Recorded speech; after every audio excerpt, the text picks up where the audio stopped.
जय माता दी। इस खास प्रस्तुति में आपका स्वागत है। आज हम बात करने वाले हैं श्री माता वैष्णो देवी की उस अत्यंत पावन और ऐतिहासिक कथा की, जिसे आप सबने कहीं न कहीं सुना जरूर होगा। लेकिन आज हम इसे एक अलग नजरिए से देखेंगे। हम जानेंगे कि कैसे एक प्राचीन ब्रह्मांडीय घटनाक्रम बिल्कुल सटीक रूप से उस भौतिक तीर्थ यात्रा से जुड़ता है, जिस पर आज लाखों श्रद्धालु हर साल पूरी श्रद्धा से जाते हैं। तो चलिए शुरू करते हैं। अब आपके मन में ये सवाल आ सकता है कि आखिर त्रिकुटा पर्वत की इस पवित्र यात्रा के पीछे की असली प्रामाणिक कहानी क्या है। मतलब ऐसा क्या हुआ था जिसने इन पवित्र स्थलों का निर्माण किया जिन्हें हम आज देखते हैं। आइए इस अद्भुत कथा की गहराई में उतरते हैं। अध्याय 1, दिव्य कन्या का प्राकट्य। अराजकता के विरुद्ध एक ब्रह्मांडीय प्रतिक्रिया। कहानी की शुरुआत होती है त्रेता युग से। जरा कल्पना कीजिए, उस समय धरती पर क्रूर राक्षसों जैसे महिषासुर का आतंक इतना बढ़ गया था कि त्राही त्राही मची हुई थी। ऋषियों मुनियों का यज्ञ करना तक असंभव हो गया था और अधर्म चारों ओर फैल रहा था। तब धर्म की रक्षा के लिए तीनों महाशक्तियां यानी माता पार्वती, माता लक्ष्मी और माता सरस्वती एक साथ आईं। उन्होंने अपनी सामूहिक दिव्य ऊर्जा को मिलाया और जानते हैं क्या हुआ? एक अत्यंत तेजस्वी कन्या का प्राकट्य हुआ। देवियों के निर्देश पर इस कन्या ने दक्षिण भारत में रहने वाले निसंतान रत्नाकर सागर के घर जन्म लिया और उनका नाम रखा गया त्रिकुटा। अब बचपन से ही त्रिकुटा आम बच्चों जैसी बिल्कुल नहीं थी। मतलब जहां बाकी बच्चे खेल कूद में लगे रहते थे, वहीं त्रिकुटा का पूरा ध्यान भगवान विष्णु की गहरी भक्ति और ध्यान में लगा रहता था। उनकी इसी अपार श्रद्धा और उस अलौकिक दिव्यता को देखकर ही आसपास के लोग उन्हें वैष्णवी पुकारने लगे। अध्याय 2, श्री राम से भेंट और प्रतिज्ञा। भगवान राम और त्रिकुटा का मार्ग। जब भगवान श्री राम अपने भाई लक्ष्मण के साथ माता सीता की खोज में दक्षिण भारत के जंगलों से गुजर रहे थे, तो वैष्णवी ने उन्हें तुरंत पहचान लिया। उन्होंने श्री राम के सामने उन्हें पति रूप में पाने की इच्छा रखी। लेकिन जैसा कि हम सब जानते हैं, भगवान राम एक पत्नी व्रत से बंधे थे।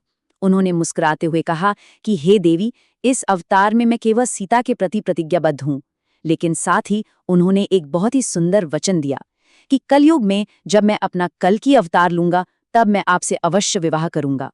और इसी के साथ भगवान राम ने उन्हें एक दिव्य आदेश भी दिया।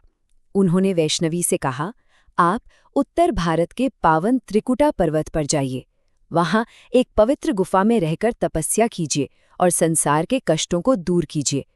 भगवान के इस आदेश को मानकर माता ने तुरंत उत्तर की ओर अपनी महान यात्रा शुरू कर दी और अपनी कठिन तपस्या आरंभ की।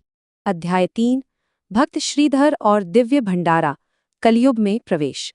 समय बीतता गया और कलयुग का आगमन हुआ।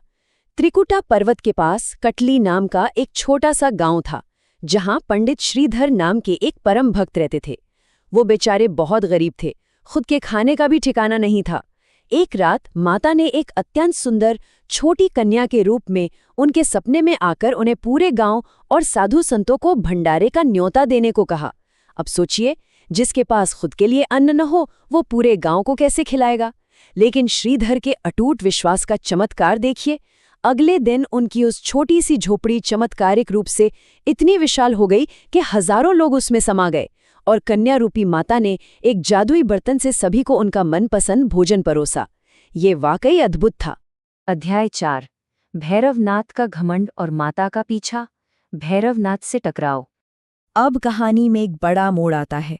इसी भंडारे में गोरखनाथ का शिष्य और तंत्र विद्या का एक घमंडी जादूगर भैरवनाथ भी मौजूद था। अहंकार में अंधे होकर उसने वहां मांस और मदिरा की मांग कर दी। लेकिन जरा माता का धैर्य देखिए। उसकी इस उग्र मांग के बावजूद वो छोटी कन्या बिल्कुल शांत रही। उन्होंने बड़ी सहजता से उसे याद दिलाया कि भैरवनाथ, ये एक ब्राह्मण का भंडारा है। यहाँ तुम्हें केवल पवित्र शाकाहारी भोजन ही मिलेगा। भैरवनाथ कोई साधारण तांत्रिक नहीं था। वो समझ गया कि ये कन्या कोई साधारण इंसान नहीं, बल्कि कोई महान दिव्य शक्ति है। अपने घमंड में आकर उसने माता को पकड़ने के लिए हाथ आगे बढ़ाया।